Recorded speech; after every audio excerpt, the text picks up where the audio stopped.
Perunasalaatti järkisärki twistillä. Tää on ihan täydellinen lisuke kesän grilliruokiin tai vaikka lounaaksi ihan sellaisen.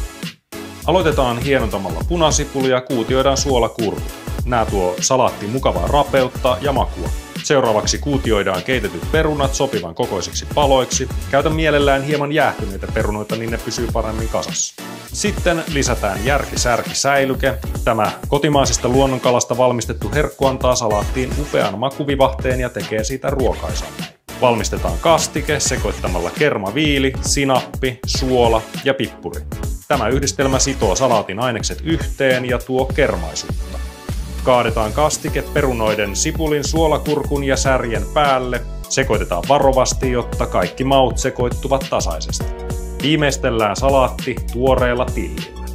Nyt meillä on valmis perunasalaatti järkisärki tyyliin. Nautitaan! Kommentoi, oot sä jo maistanut järkisärkeä?